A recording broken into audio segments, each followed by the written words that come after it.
The night sky over the kingdom of Westvale glittered with 1,000 stars. The palace, standing tall at the heart of the city, shone with golden lanterns. Music floated through the streets, the sound of violins and flutes carried by the cool evening breeze. The people of Westvale whispered about one thing: that night the king was ready to choose his future wife. David, the young king, stood by the wide balcony of his chamber, looking down at the celebrations below. He was tall, strong, and handsome, with eyes that carried both kindness and power. Every girl in the kingdom dreamed of being chosen by him, not only because of his crown, but because he was known to be fair, gentle, and full of wisdom. Yet, despite all the laughter and music, David's heart was heavy. He was not looking for just a queen to sit by his side.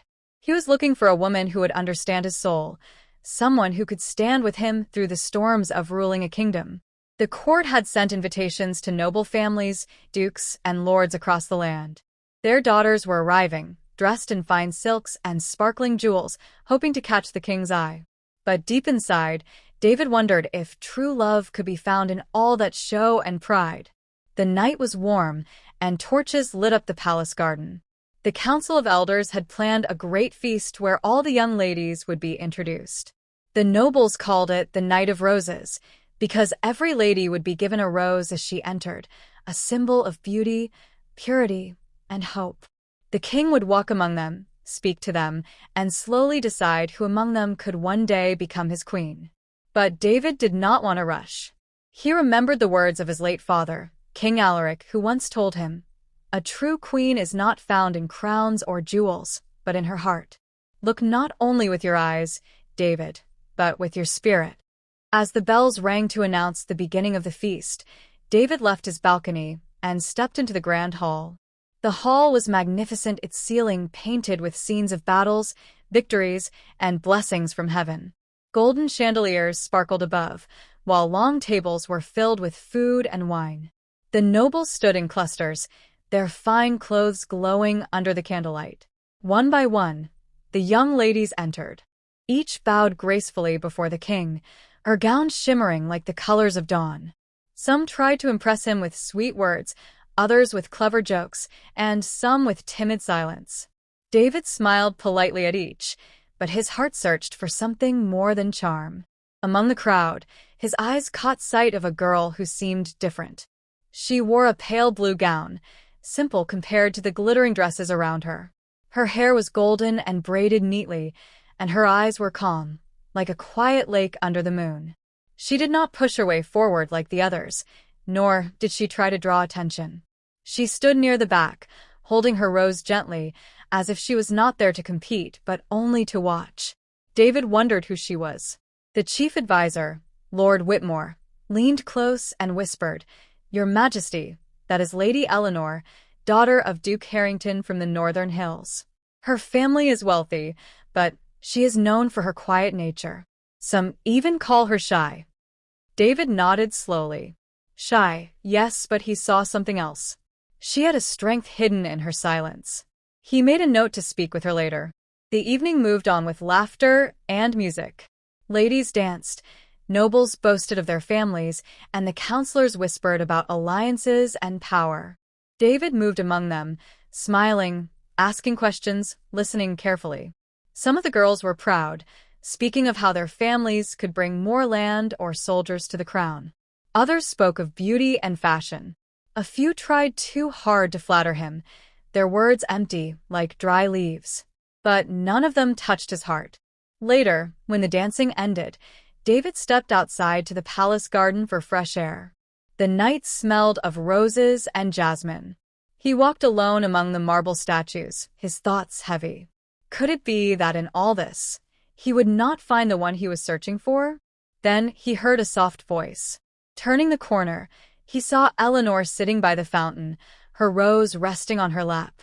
She was looking at the water, her eyes thoughtful, as if she carried secrets only the stars could understand. She did not notice the king at first. David stood still for a moment, watching her. There was no pride in her, no hunger for power. She seemed almost too real, too human, for a hall filled with masks. Finally, he stepped forward. "Why do you sit here alone, Lady Eleanor?" he asked gently. Startled, she rose quickly and bowed. "Forgive me, Your Majesty. I did not mean to leave the feast. I only needed a little silence." David smiled. "I understand. Even a king sometimes longs for silence." Her eyes met his then, and for the first time that evening, David felt something stir inside him. A calmness, a warmth he had not found in the glittering hall. Eleanor lowered her gaze again, her hands clutching the rose. "Do you not wish to be among the others?" he asked. She hesitated, then said softly, "They are all so full of words, so eager to shine. But I am not like them, my lord. I cannot pretend to be something I am not. If that displeases you, then forgive me." David's smile widened. "It does not displease me. In fact, it pleases me greatly. The court is full of masks, Lady Eleanor. It is refreshing to meet someone who dares to be herself." Her cheeks turned pink. For a moment, there was silence, broken only by the sound of the fountain's water. Then David asked, "Tell me, Lady Eleanor, what do you think makes a true queen?" She looked at him with surprise, then slowly answered, "A true queen is not the most beautiful, nor the richest. She is the one who can stand beside her king when the world grows dark. She must carry kindness in her heart, for the people look to her as they look to him. She must be strong, not in pride, but in love. At least that is what I believe." David's heart pounded. Those were the words he had longed to hear, the words his father had once spoken. He studied her face, and saw no falsehood there, only truth. He did not speak for a while. Instead, he sat beside her at the fountain, the night air cool around them. And as they talked, David knew something had begun that night, something deeper than the sparkle of crowns or the whispers of nobles. But the journey to choosing his future wife had only just begun. For the Council of Elders had their own plans, and many powerful families would not accept such a quiet, humble girl as queen. The true test was yet to come, and King David was ready to face it. The sun rose over Westvale the next morning, painting the palace walls in shades of gold. The bells of the great cathedral rang, their sound echoing across the city as the people stirred to life.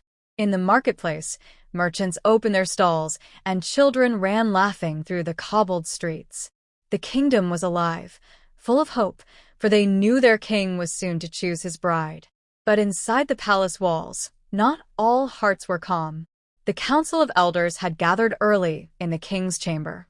They were men of high rank, some with gray beards, some still in the strength of middle age, but all with voices that carried weight in the affairs of the crown.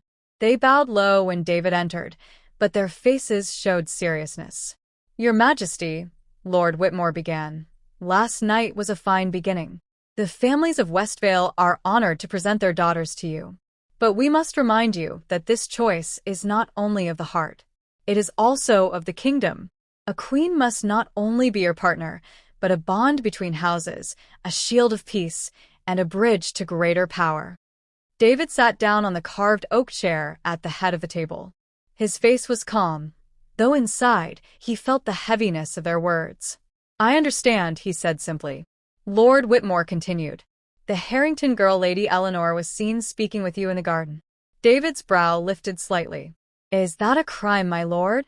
"No crime, Majesty," the advisor said quickly, "but you must know the whispers have already begun. She is known to be quiet, withdrawn, perhaps even timid. Some say she lacks the presence of a queen. How will she stand among foreign dignitaries? How will she inspire the people?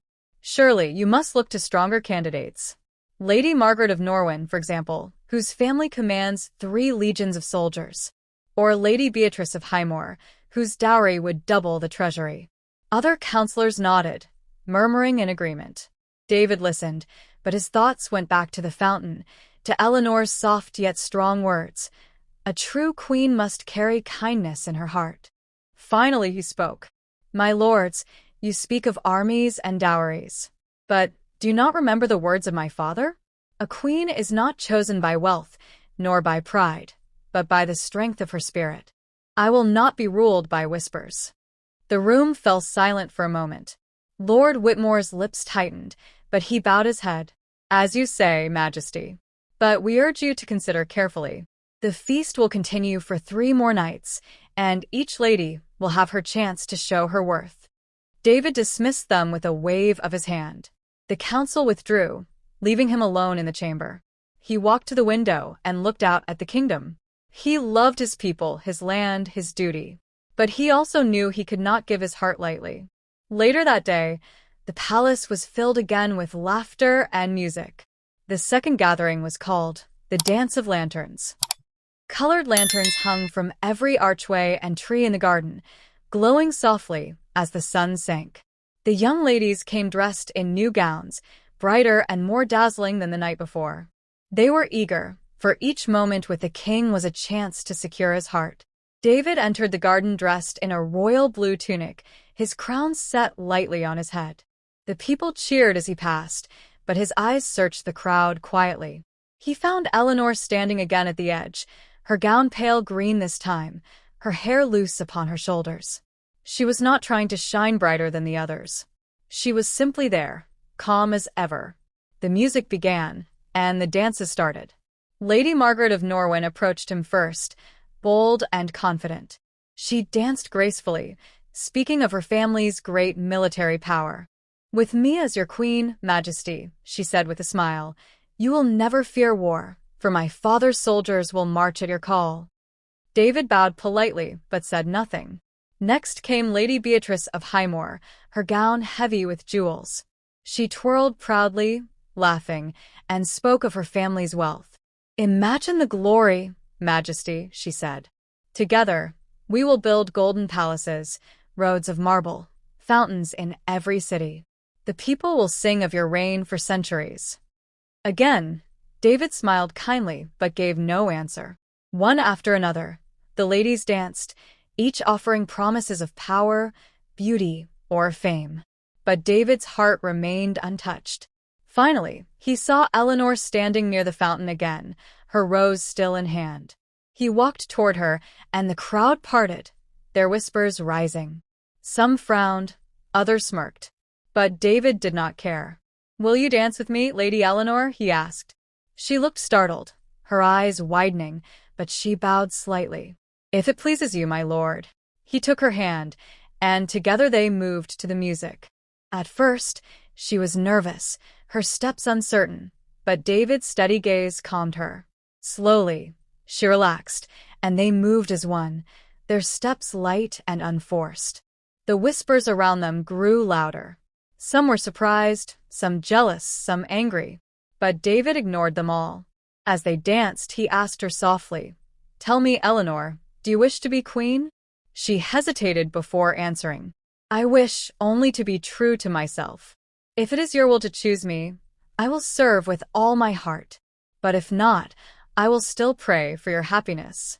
I do not seek a crown, my lord. I seek only to do what is right." David's chest tightened at her words. So simple, yet so true. When the dance ended, he did not let go of her hand at once. Instead, he looked at her deeply, as if trying to see into her very soul. She lowered her eyes, blushing, and gently pulled her hand away. The night ended with music and cheers, but not everyone was pleased. In the shadows of the palace, some noble families gathered, their faces dark with envy. Lady Margaret's brother, Lord Edwin, spoke angrily. "The king favors the Harrington girl. If she becomes queen, our house will lose power. We cannot allow it." Lady Beatrice's father, Duke Roland, agreed. "A quiet girl with no ambition? She will be a weak queen. We must convince the council to turn the king's heart elsewhere." Thus, while David felt hope blooming in his heart, a storm was already rising in the palace halls. A storm of jealousy, pride, and schemes that would soon test both him and Eleanor in ways they could not yet imagine. And as the lanterns flickered in the night, David knew only one thing for certain: his path would not be easy. The battle for his future queen had begun. The palace awoke to unease the morning after the dance of lanterns. Though the people outside the castle walls still laughed and traded in the bustling markets, inside the halls of Westvale, there was tension in the air. Rumors traveled quickly, faster than the wind. Every servant, guard, and lady-in-waiting whispered about one thing: the king had danced with Lady Eleanor. To some, it was a sweet story that their noble and kind-hearted king had found someone who touched his spirit. But to others, especially the noble families with great ambitions, it was a threat. A quiet girl from the northern hills was not what they had imagined for the throne. The council of elders gathered in secret that morning. In a chamber lit only by tall candles, they debated in low voices. "This is dangerous," said Lord Edwin of Norwin, his face stern. "My sister, Lady Margaret, was meant to be queen. Her beauty, her boldness, and our soldiers make her the perfect choice. And yet the king wastes his time with that timid Eleanor." Duke Roland of Highmore slammed his hand on the table. "Yes. My daughter Beatrice is fit to rule beside him, not some girl who hides in the shadows. Eleanor brings nothing, no wealth, no armies, no powerful alliances. If the king marries her, it will weaken us all." Lord Whitmore, the king's trusted advisor, frowned but remained calm. "The choice is the king's. You cannot force him. He is not a child." But Duke Roland sneered. "Even a king can be blinded by a pretty face. We must remind him of his duty." The others nodded, their voices rising. Plans were made, plans to pressure David, to persuade him, even to humiliate Eleanor, so she would step aside. That same morning, David sat in the royal gardens with Eleanor. The garden was quiet, filled with the fragrance of roses, lilies, and lavender. The two walked slowly along the stone path, the dew still clinging to the grass. "You seem troubled, my lord," Eleanor said softly, glancing at him. David sighed. "The council grows restless. They whisper against you. They say you are too quiet, too gentle, that you do not have the fire of a queen." Eleanor lowered her gaze. "Perhaps they are right." He stopped and turned toward her. "Do you believe that?" She hesitated, then shook her head. "No. I believe strength can be quiet too. But I fear I will not be enough for what they expect." David took her hand gently. "Do not let their voices cloud your heart. I see you, Eleanor. I see your truth. And that is what matters." Her cheeks flushed, and for a moment, silence wrapped around them like a warm cloak. But their peace did not last. That afternoon, the council held a test for the ladies, under the name of tradition. Each young woman was asked to display a skill that would show her worth as a queen. Some played instruments, their fingers dancing across strings and keys. Others recited poetry, their voices rising proudly. Lady Margaret gave a fiery speech about loyalty and power. Lady Beatrice presented jewels and silks, showing her family's riches. When it was Eleanor's turn, she stood at the center of the hall, her hands folded before her. She had brought no jewels, no music, no fine display. The nobles whispered, some snickering already. "What gift do you bring, Lady Eleanor?" Lord Whitmore asked kindly. She looked around the hall, then said in a calm voice, "I bring no riches, no armies. I cannot sing like a bird or dance like fire. But I can listen. I can comfort. I can hold the burdens of others without letting them fall. For I believe a queen must not only stand in gold, but also kneel beside her people." The hall grew quiet. Some scoffed, shaking their heads. Others frowned, unimpressed. But David's heart stirred again, deeper than before. He remembered his father's words, "A queen's crown is not only of gold, but of mercy." Lady Margaret laughed aloud. "Is this what you offer, Eleanor? Listening? Comforting? You sound more like a maid than a queen." Beatrice added with a smirk, "Perhaps she should sit with the servants instead of on a throne." The hall erupted with cruel laughter. Eleanor's face grew pale, but she did not flinch. She stood with quiet dignity, her eyes lowered but her back straight. David rose from his seat. His voice was sharp as steel. "Enough." The laughter stopped instantly. His eyes blazed as he looked at the nobles. "Do not mistake gentleness for weakness. A crown without kindness is nothing but a chain of iron. Lady Eleanor has spoken more truth than all your glittering displays." The hall fell silent, and many lowered their heads in shame. But others exchanged dark glances, their resentment deepening. That night, David returned to his chamber, his mind heavy. He knew he had made enemies by defending Eleanor. Yet his heart would not allow him to turn away. He sat at his desk, writing in his journal, when a knock came at the door. It was Lord Whitmore. "Majesty," he said softly, bowing. "I must warn you. The nobles plot. They will not accept Eleanor easily. If you choose her, you may face rebellion, even war." David leaned back, his jaw tight. "Let them plot. I will not betray my heart for their pride." Whitmore looked at him with weary eyes. "Your Majesty, I only ask you to be ready. Love is strong, but politics is cruel. If Lady Eleanor is to be your queen, she must be prepared for storms far greater than whispers." David nodded slowly. He understood. This was not only about love, it was about survival, about the future of his kingdom. Meanwhile, Eleanor sat alone in her chamber, her rose resting on the table before her. She thought of the laughter, the mocking voices, the heavy stares. For the first time, tears filled her eyes. She whispered into the quiet room, "Am I strong enough for this?" She touched the rose, its petals soft beneath her fingers. She remembered David's words, "I see you, Eleanor. I see your truth." And with that memory, a small fire lit in her heart. The next day, the council announced another trial, the test of mercy. Each lady was to spend a day outside the palace, among the common people, to show how she would serve as queen. The nobles smiled, for they thought Eleanor would surely fail. But they were wrong. While Margaret and Beatrice paraded through the streets in gowns too fine for dusty roads, handing out coins as if buying the people's love, Eleanor walked quietly among them. She sat with a weeping mother whose child was sick, holding her hand and listening.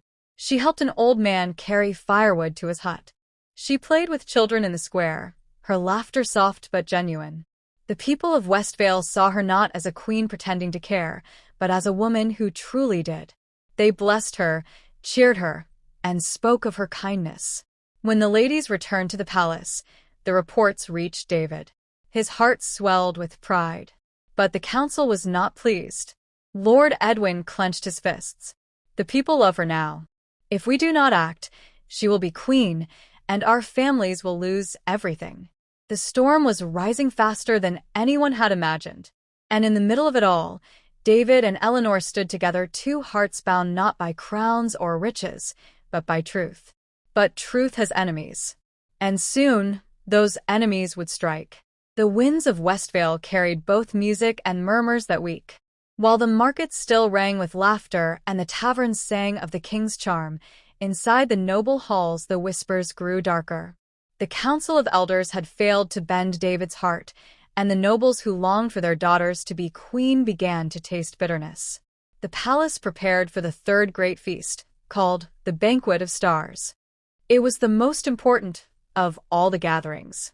By tradition, the king would sit at the head of the long golden table while the ladies and nobles presented their finest offerings, not of wealth, but of loyalty. This was the night when a king's decision often became clear. But that morning, before the banquet, Eleanor sat alone in the palace gardens. The air was cool, the roses heavy with dew. She had not slept much the night before, her mind turning over every cruel laugh, every whisper she had endured. Still, she found peace in the quiet beauty of the flowers, drawing strength from their stillness. As she plucked a small white bloom and held it to her heart, she heard footsteps. Turning, she found Lady Margaret standing there, her gown bright red like fire. Her smile was sharp as a blade. "Enjoying your last morning in the palace, Eleanor?" Margaret asked. Eleanor frowned slightly. "What do you mean? You think the king will choose you, don't you?" Margaret's voice dripped with mockery. "You, with your plain gowns and soft words. Do you know how ridiculous you look standing among us? A lamb in a pack of wolves." Eleanor stayed silent. Margaret stepped closer, her eyes blazing. "David is a king. He needs strength, power, fire. Not a shy little dove who hides in gardens. You should step aside before you humiliate yourself further." Eleanor met her gaze calmly. If the king wishes me gone, he will say so. Until then, I will stay. Margaret's smile faltered for just a second, but then she laughed coldly. So be it. But remember this, Eleanor. In the world of crowns, love is a game. And you will lose. She swept away, her gown rustling like flames. Eleanor sank onto the garden bench, her heart heavy. She whispered a prayer for strength. Meanwhile, in his chamber, David dressed for the banquet with the help of his servant. His blue robe was embroidered with golden stars, his crown polished to shine like sunlight. But his mind was not on his clothing, it was on Eleanor. He had seen the jealousy in the eyes of the nobles, the cruelty in the whispers, the danger in their plots. He feared for her, but he also believed in her. As the sun set, the banquet began. The grand hall glittered with chandeliers, and the ceiling shone like a painted night sky filled with stars. Long tables were covered with golden dishes, silver goblets, and plates piled high with roasted meats, fruits, and bread. Musicians played softly in the corner, and the nobles filled the hall with laughter and wine. The ladies entered one by one, each making her grand entrance. Margaret wore a gown of crimson silk, her hair braided with rubies. Beatrice sparkled in silver, diamonds glittering at her throat and wrists. The other ladies followed, each brighter and louder than the last. Then Eleanor entered. She wore a simple white gown, her hair loose, a single flower tucked behind her ear. Compared to the others, she looked almost plain, but to David, she shone brighter than all. Her calmness was her crown, her truth her jewels. The banquet began with speeches. Margaret rose first, raising her goblet high. To King David, she declared, may his reign be strong and his enemies fall before him. With me as his queen, our kingdom will never know weakness, for Norwin's armies will stand as his shield. The hall roared with approval. Next came Beatrice, her voice ringing with pride. To King David, may his reign be rich and everlasting. With me as his queen, our kingdom will shine with wealth and beauty, envied by all. Again, the hall applauded. Then Eleanor was called. She rose slowly, her hands trembling slightly, but her eyes calm. She lifted her goblet. To King David, she said softly, may his reign be long and just. May he walk with wisdom, stand with kindness, and never lose sight of the hearts of his people. For a kingdom without love is only stone and dust. The hall was silent for a moment. Then murmurs rose. Some nobles frowned, unimpressed by her simple words. Others whispered that her toast lacked fire. But David's heart burned with pride. After the feast came the offerings. Each lady was to present a gift to the king, something that showed her loyalty. Margaret stepped forward first, offering a sword forged from her family's finest steel. This, my lord, will remind you that with me, you will always have the strength of Norwin at your side. David accepted it politely. Beatrice followed, presenting a golden crown set with rare jewels. This, my lord, will remind you that with me, your reign will be the most glorious in history. Again, David accepted it with a smile but little feeling. Then Eleanor stepped forward. In her hands, she carried no jewels, no gold, no weapon. Only a small book bound in worn leather. The nobles whispered loudly, some laughing. A book? How pitiful, someone muttered. Eleanor knelt before the king and held it out. My lord, this belonged to my mother. It is a book of prayers and wisdom, written in her hand. She taught me that a true ruler listens first to heaven, then to his people. I give this to you, for I believe you will honor both. David took the book gently, his throat tightening. It was the most precious gift he had received that night, not because of its wealth, but because of its meaning. He looked at Eleanor, his eyes soft, and she lowered hers in humility. The banquet ended with music and dancing, but tension filled the air. The nobles saw clearly where the king's heart leaned. Margaret's eyes burned with rage, and Beatrice's lips tightened with fury. In the shadows, Lord Edwin and Duke Roland whispered together, their voices low and dangerous. Later that night, when the hall was empty, David sat alone with the book Eleanor had given him. He turned its pages slowly, reading the prayers written in delicate script. He felt peace wash over him, stronger than any crown, any army, any treasure. At that moment, he knew his choice was clear. But clarity was dangerous. For while he held the book close to his heart, his enemies sharpened their knives. And before the week was done, their schemes would strike. The moon was high above Westvale that night, its silver light spilling across the palace towers. The banquet of stars had ended, but the echoes of it still lingered in every corner of the castle. Servants whispered of the gifts, the toasts, the dances, but most of all, they whispered of Lady Eleanor, the quiet girl who had dared to give the king a book instead of gold or jewels, who had spoken words that touched his heart. But not everyone whispered with kindness. In the hidden corners of the palace, the nobles plotted. Margaret, her crimson gown tossed angrily across the floor, paced back and forth in her chamber. Her brother Edwin stood at the window, his face hard.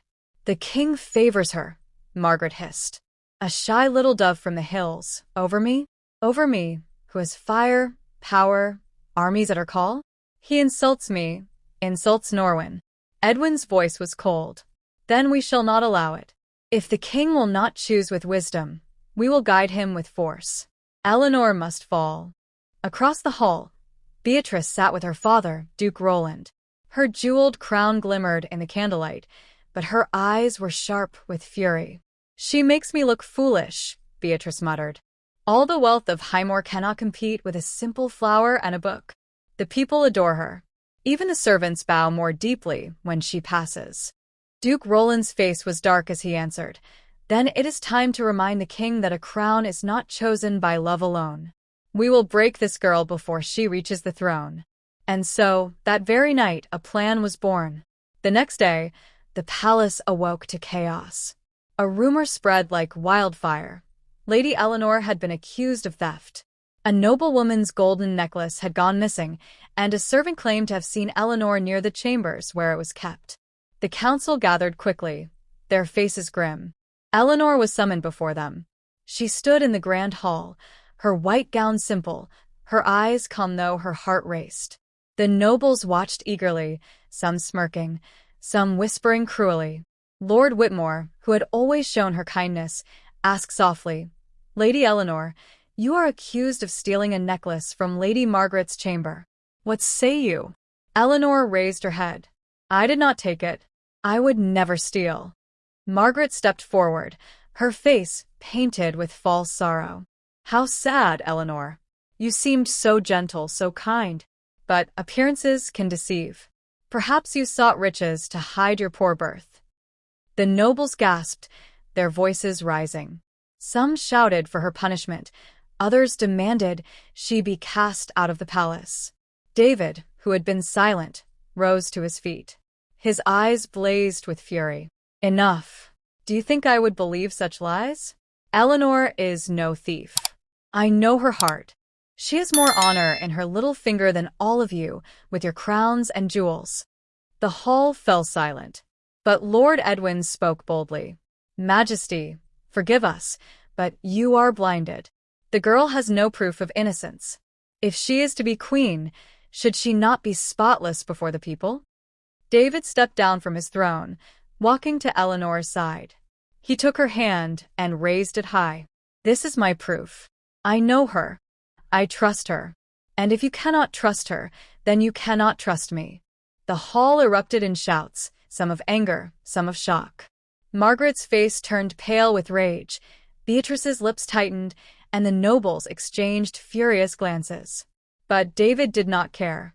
He stood by Eleanor, his heart unshaken. Later that night, Eleanor sat in her chamber, tears in her eyes. "Why do they hate me so?" she whispered. "I have done nothing but be myself." David entered quietly. He knelt before her, taking her hands. "They hate you because you are everything they are not. Honest, kind, true. They fear you because they cannot control you. But Eleanor, listen to me, you are not alone. I will stand by you, no matter what storm comes." She looked at him, her eyes shining with tears. "But your kingdom, your throne. "My throne is nothing without the right queen beside me," he said firmly. "And my heart has chosen you." The next morning, David called the council together. The hall was filled with nobles, their faces expectant, some with hope, others with dread. David stood tall, his crown shining, his voice steady. "My lords, my ladies, the time has come to end these games and whispers. You speak of armies, of wealth, of pride. But I tell you this, a queen is not measured by her jewels or the size of her dowry. She is measured by her heart, by her truth, by her love for her people. And so, I declare before heaven and before you, all Lady Eleanor shall be my queen." The hall burst into chaos. Margaret cried out in rage, Beatrice gasped, and Duke Roland slammed his fist on the table. But the people outside the palace, who had gathered to hear the decision, erupted in cheers. Their voices rose like thunder, chanting Eleanor's name. Eleanor stepped forward, her face pale but her eyes glowing with quiet strength. She bowed deeply to the king, then to the people. "I am not worthy of such love," she said humbly, "but I will give all my heart to serve you, to serve our king, and to serve this kingdom." The crowd roared with joy. Flowers were thrown into the air, music filled the streets, and the bells of the great cathedral rang louder than ever before. But inside the palace, the storm had not ended. Margaret, Beatrice, Edwin, and Roland withdrew with dark faces, their hearts burning with hatred. They had lost the battle, but their envy still smoldered. Yet for David and Eleanor, the sun rose brighter that day. The weeks that followed were filled with preparations for the royal wedding. The palace was decorated with garlands of roses and lilies, silk banners waved from the towers, and the city was alive with celebration. The people rejoiced, for they saw in Eleanor not just a queen, but one of their own, a woman of kindness, who walked among them not with pride, but with love. On the morning of the wedding, the cathedral doors opened wide. David stood at the altar, his robe of royal blue shimmering in the light, his crown upon his head. He waited, his heart pounding, his eyes fixed on the door. Then Eleanor entered. She wore a gown of white silk, simple yet radiant, her golden hair crowned with flowers instead of jewels. The people gasped at her beauty not because of her dress, but because of the grace in her steps, the gentleness in her eyes. She walked to David, and he took her hands.